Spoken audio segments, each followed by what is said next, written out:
with Intention, podcast where we bring you stories from around the globe. Hello and welcome back to Rise and Thrive Mornings with Intention. And today I have a returning guest with me, Claire Skillen. Welcome back. How are you today? I'm well, and thank you so much for having me this morning. You're very welcome. It's always a pleasure to have you.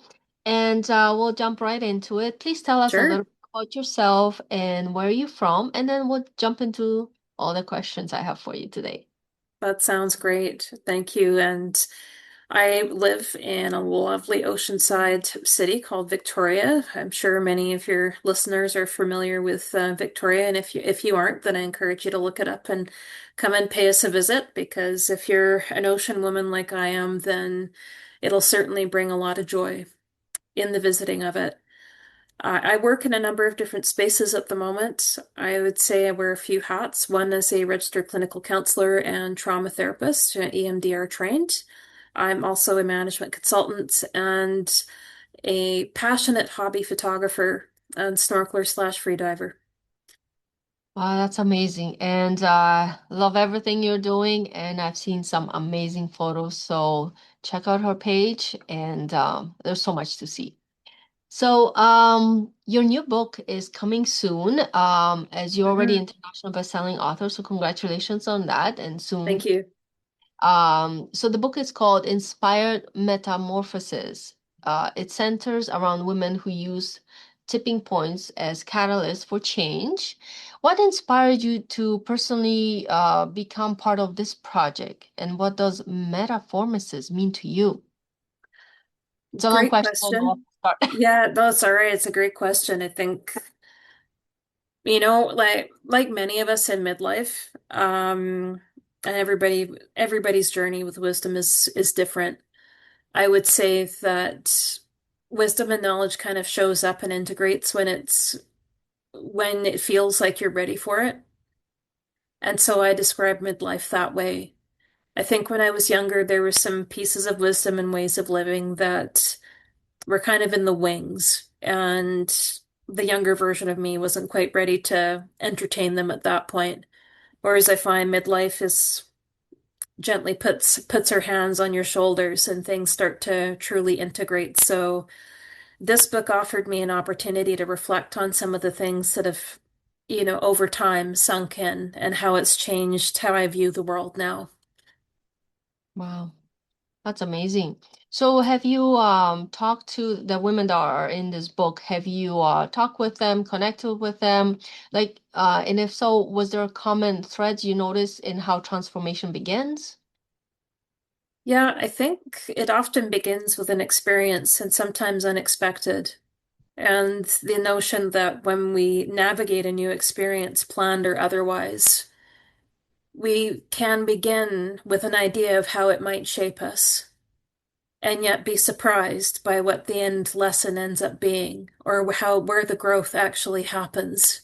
Sometimes it's growth that you've planned, and other times it's growth that you never could have imagined.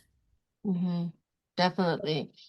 Yeah. And I completely agree with that because sometimes you plan things so much and it's just like it's not where it's really directing you. But at the end, like especially in my case, I feel so grateful that it made me see things in a different light, I would say. Hmm. So yeah, I completely agree with that. Many people fear change, especially when it comes through hardship, maybe. How can someone begin to reframe a painful tipping point into opportunity for growth? It's kind of going around the other way now. That's all right. And a very good yet multifaceted question, as everybody's journey to that point can be different. I think there's an honoring and a witnessing of the pain you've been through by yourself, sometimes by others. Sometimes I think people feel like they need time to heal, when in fact, I think that's a smaller component of it. In some respects, it's allowing your nervous system and your being to experience something different than what you've been through, therefore opening you up to a different possibility, Hmm. creating safety, and optimism again in places where they might have fallen off. One critical piece for me, which I will say has sunk in very recent years, has really been about focusing on your values, putting good energy and good intention in good directions. So putting the work in and completely releasing attachment to the outcome. That for me personally, I find keeps me in flow. It keeps me more in the driver's seat in life, as I like to call it. And it frees up a lot of energy that can come from worrying about uncertain outcomes. Yeah. And something was on my mind, and it kind of went off. But but I think, um things definitely do shape us, and many times it is hard to take that next step, I feel. So yeah, was there something that happened in recently that has definitely shifted either your career or anything that you're comfortable talking about or sharing a little bit about? I think a big piece, some previous adverse experiences, some of which I can't really get into. But I think a combination or pattern that I recognized in some of what I experienced, both professionally and personally, helped me let go a little bit more. And sometimes I would say pain wakes you up. Mm, In this case, that was the gift on the other side of it all. I was that it woke me up and it allowed me to integrate some of the new ways of thinking that I just shared. yeah. It Well, also helped me to sit back down inside of myself and recognize with even more discernment where mhm, I was allowing external influences to drive me versus having direction come more from myself. And so that insight for me has been hugely valuable. mhm. Yeah, it's definitely lots of valuable golden nuggets, I would say. And definitely pain can definitely wake us up. And Yeah. sometimes it's in a good way. Sometimes, we have to get through it. Might not be the best thing ever that we see at that moment. But yeah, and I like what you said earlier in regards to, and that's the thing that slipped my mind, how we get so attached to the outcomes. And Yeah, yeah. absolutely. I think I think it's safe to say many, if not all of us, have an ideal blueprint for life. Hmm. And change can be difficult. I think you alluded to that in your earlier question around how do we navigate change, after something big happens, whether it's good or bad. And I think it comes down to what you anchor yourself in. When if you become attached to a certain way of life being or how life is going to work out, then there's going to be there with certainty there's going to be grief that comes when that life path doesn't work out, and that's normal. Hmm. I think coming back into a place of feeling settled and more at home inside yourself comes as a result of being able to release and recognize that there are other combinations and ways and blueprints for life that can still bring you the same kind of joy, and fulfillment or whatever other goals you might have to be. And creating little micro opportunities, for lack of a better term, to as proof, you know, and that can start with the smallest of actions in a direction that's new Hmm. and feeling aligned, I suppose. So if you thought that this was going to be your life path and you wanted to, be in a place where you were going to have impact, purpose, um, success of various forms, or maybe even some peace, who knows? It's a recognition and understanding that that can come in a variety of different forms. And yes, it can hurt when it doesn't show up in a certain form. And when you look for it, you realize there's so many other combinations that those things I just mentioned can show up. Yeah. Life, hey? Oh, yeah. Yeah, So, as someone who works in both technical and emotional healing spaces, how do sure. you see the connection between resilience, mindset, and transformation? I know sometimes my questions are very similar, but it's just to, have the listener come from different point of view, just like, you're learning something and it's like, oh, I never saw it this way. So that's why sometimes I bring the questions from a different angle and they seem like almost the same question. Yeah, no, I appreciate that. There's many lenses to life, as we know. And I think resilience can be linked to what we attach ourselves to and what we link ourselves to. When you're feeling more at home in yourself and connected to who you are as a person, the impact of the outside world, while both beautiful and harsh at times, doesn't shift you off kilter quite the same way, especially if you know how to journey back to yourself as well after a bad experience in particular. And transformation is that level of openness. I remember attending a conference a long time ago, and I find I learn everywhere I go. And this was one of the kernels from, I think some people have taken the landmark forum before. I took it out of curiosity, and I quite like their analogy around change versus transformation.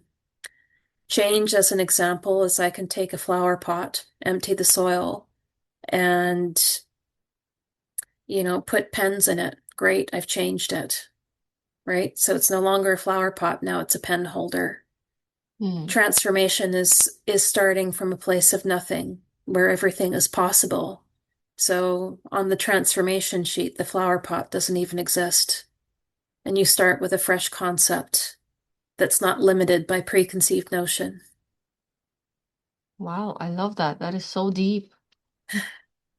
Yeah, I've never seen it like that. I mean, they do talk about like I talk about in my mentorship too about like, we try to fix sometimes things from the problem, but you can't fix when you're coming from the same space. Like I said, always go back to being that child in the crib that not attached to anything yet. And sometimes it helps people think that way too. So yeah, there's more than one ways.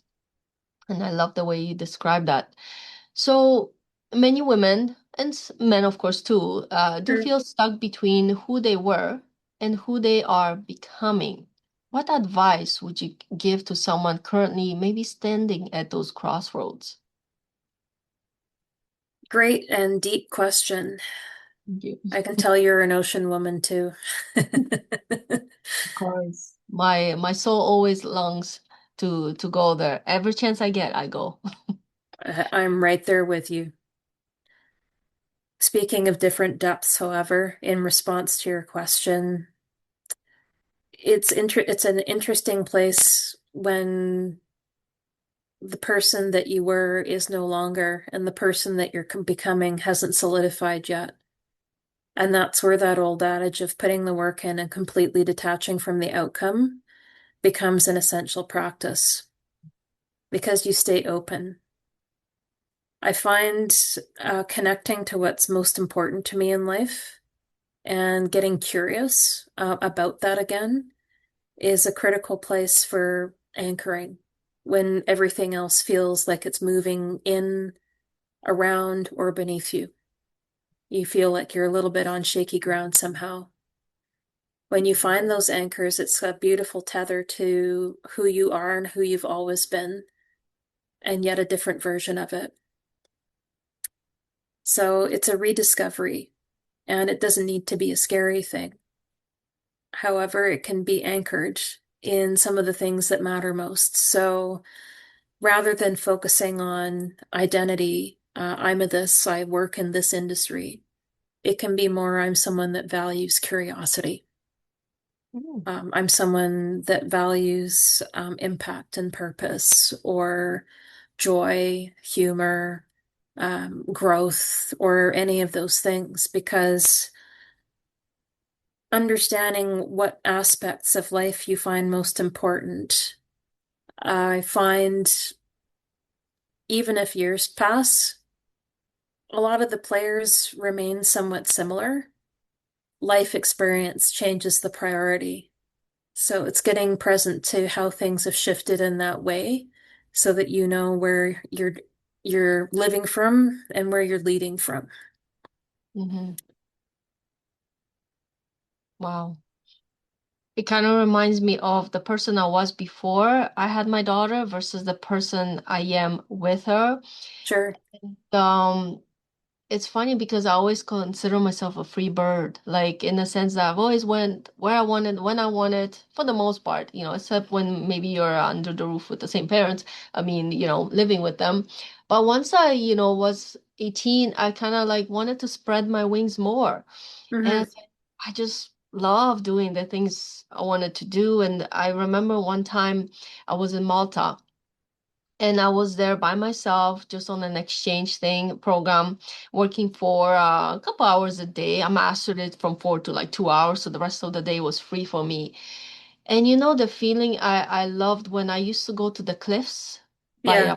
I was working, and I just sat there, and I sat there, and I loved the idea that look. I didn't have to be somewhere at a specific time. Nobody was rushing me. And when I'm done with my self sitting at that cliffs and my soul feels contempt, that's when Hmm. I'm gonna go. Like I love that. And I was there for 2 months and I couldn't believe the impact it had on my soul. I Like believe you. so beautiful. And then then you kind of I that's actually the year my dad got sick, so I had to come back to Canada. But what a difference I felt being free, not have to go in your versus now where it's like we have all these things to do. But as we're talking about it, made me realize to be grateful for the moments I've had and balance the person now being as a mom, of course, priorities have changed. The kids usually number one now. You have to take care of them and do all these things. But I had to shift. I had to shift my mindset to be like, okay, I was this, I am that. But then at the same time, I was like, okay, that doesn't mean I cannot do things. Just do them in a different way. You know, Hmm. talking here, like, but because a lot of people's like, oh, I'm so mad, I can't do the things I used to do.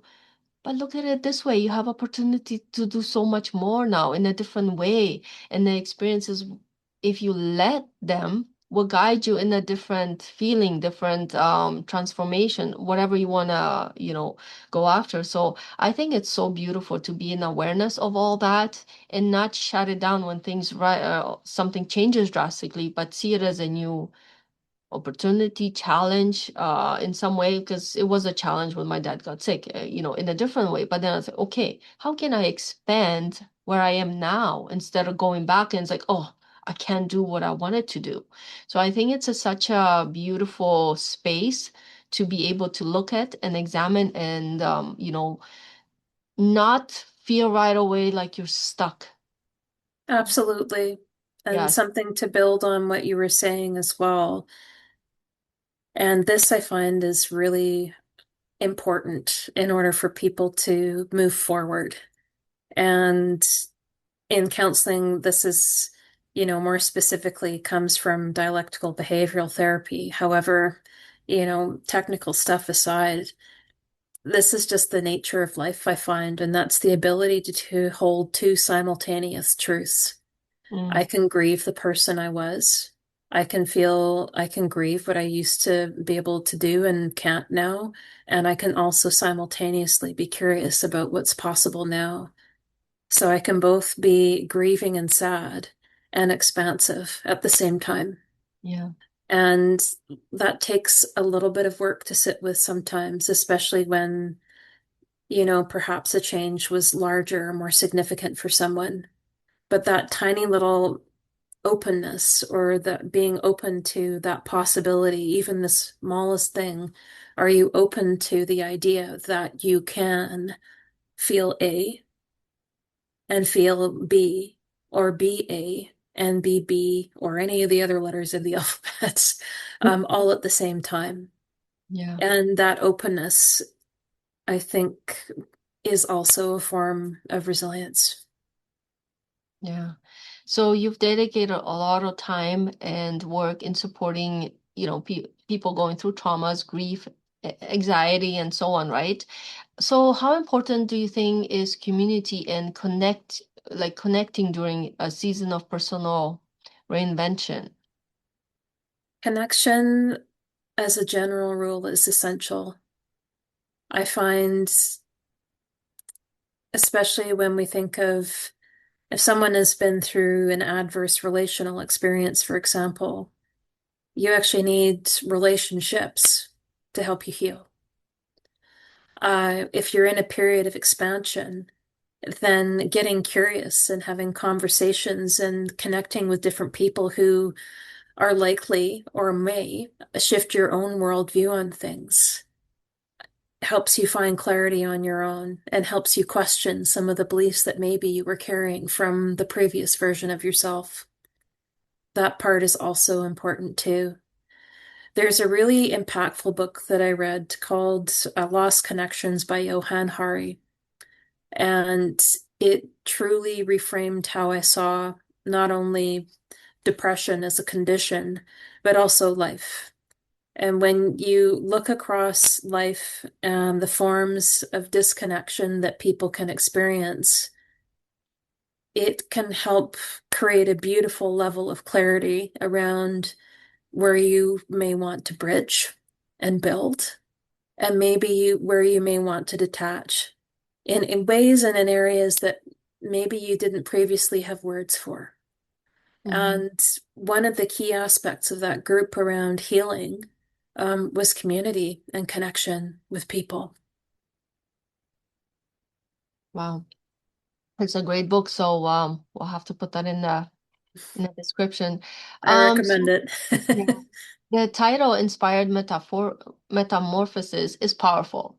What do you hope, and it hasn't come out soon, but it's coming, but what do you hope that readers feel or walk away with after reading your chapter? And please tell us the name of the chapter if it's okay. And of course, we know your name, so when it comes out, Yeah, no don't, problem. yeah. So, yeah, my chapter's name is Journaling on a Midlife Metamorphosis. And so I've called it that in a way because I wrote um, this chapter as if it were a form of a journal entry. Probably a little more polished if I'm being honest, given that it's for a book chapter than what I might typically throw in a journal. But it's represents some of the things that I reflect on. And what I'm hoping that people take away from reading the chapter is I hope that they connect with the fact that they aren't alone in their struggles, the fact that wisdom comes to people at different times. So judging ourselves for when wisdom finally does land is kind of pointless because we're all on our own path. So you're not behind or ahead or whatever that might mean according to society's rules. I think another key piece is tuning into the body more. I think many of us, especially in places like Canada, US, and other countries like ours, we spend a lot of time in our heads when there's actually a lot of wisdom that comes from the body. And when I look back, my body probably had the answers to a few questions before my brain even got there. And had I learned to tune in a bit more, I might have found some timely wisdom on a few things, and I talk a little bit about that in the chapter as well. Yeah. I think, lastly, that people learn to trust themselves a bit more and become more discerning around where they spend their precious life energy, because as we all know, it's finite. So, where is the most important place for you to spend that time and life energy? And finally, we evolve all the time as human beings, and honoring the different versions of ourselves that did the best they could with what they had. And now, as Maya Angelou says, now you know better, you do Mm. better. Yeah. It's critical, however, to honor the past versions of ourselves, because those are the shoulders that you're standing on today, amongst many other things. Yeah. That is so beautifully said. And it's so true. Like, we're never gonna be the same. We were once a baby, then, toddlers and so on. How can you expect to be always the same? You're always growing, expanding, right? So, and I think it is so important nowadays to sit with ourselves because we are so busy. Like, and it's great. Like, there's so many things out there that are wonderful, but I think it's important to remember ourselves, our soul, and like back to the basics, I would say, because it's all within. Like, body has so many wonderful capabilities it can do, but we forget. We always turn for the external, but Yep.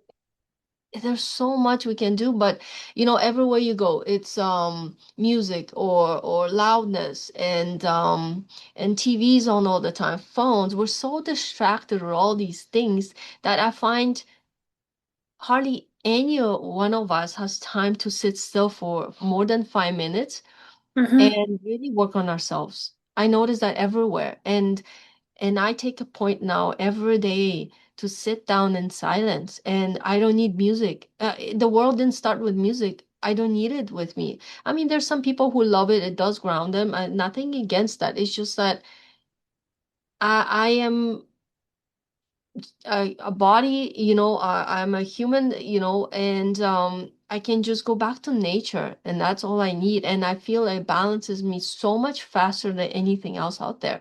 But you have to learn because some people, they're always in the mind, right? Like you said, we have to learn to quiet down. And the more you do it, the more you get comfortable with it. Just like anything else. Like, nobody was born to get on a bike and start paddling right away. It takes time Yeah. to learn that. Just like anything else, you have to retrain yourself. If you want those results, then you got to step back and it's like, okay, what should I do? Where should I start to, either go here or there? And we're capable of doing anything. And history proves it. We're capable of doing so many things.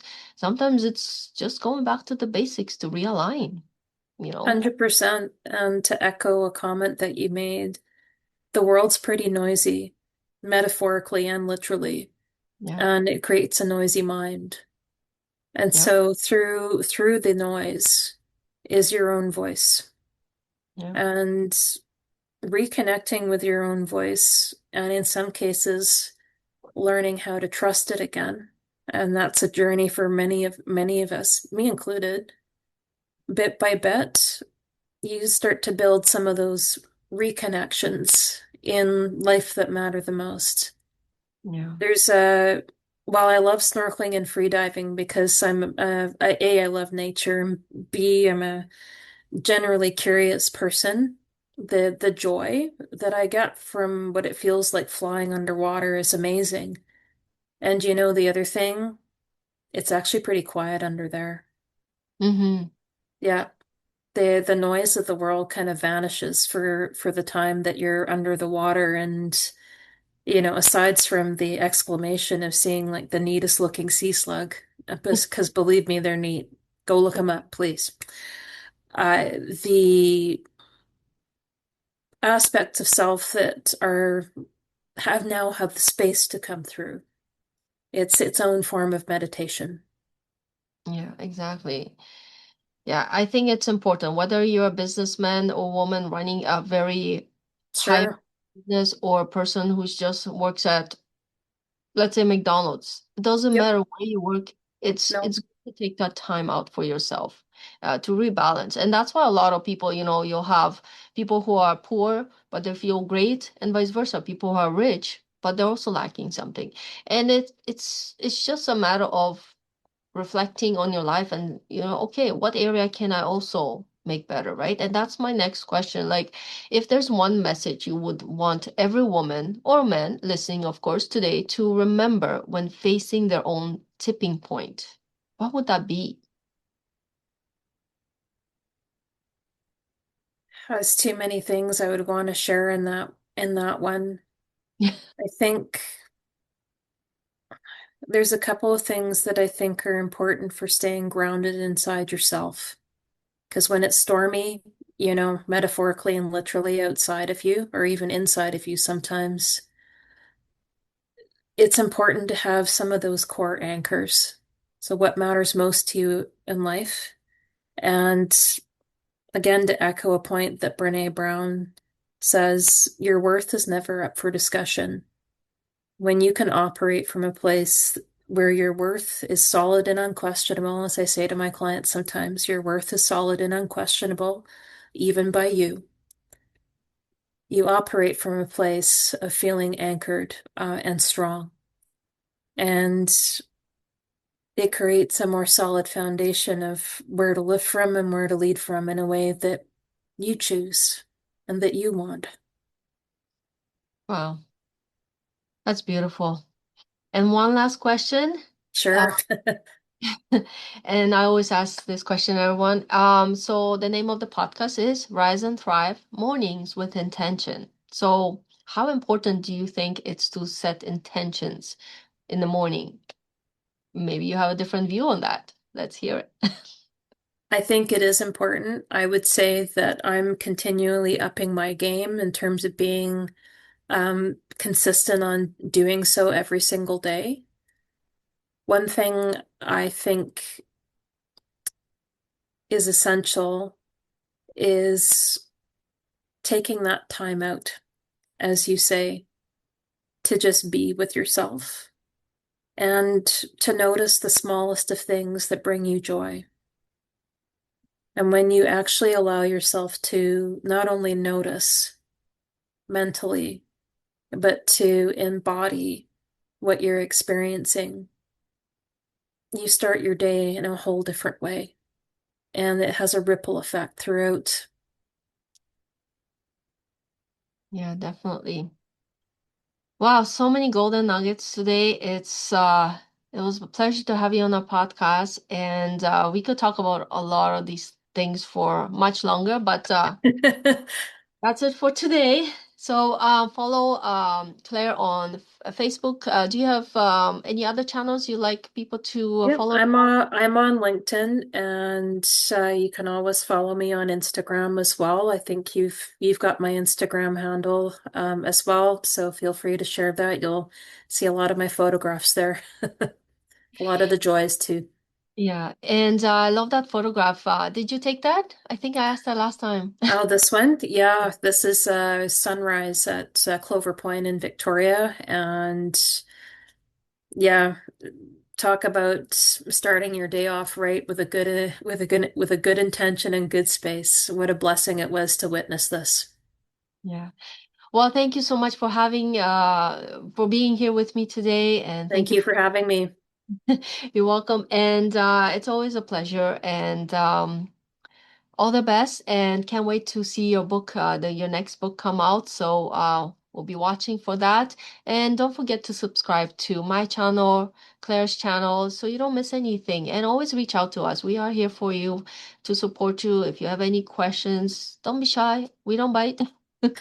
So, till next time, thank you everyone for watching and have a beautiful day. Thanks, everyone. Bye, everybody.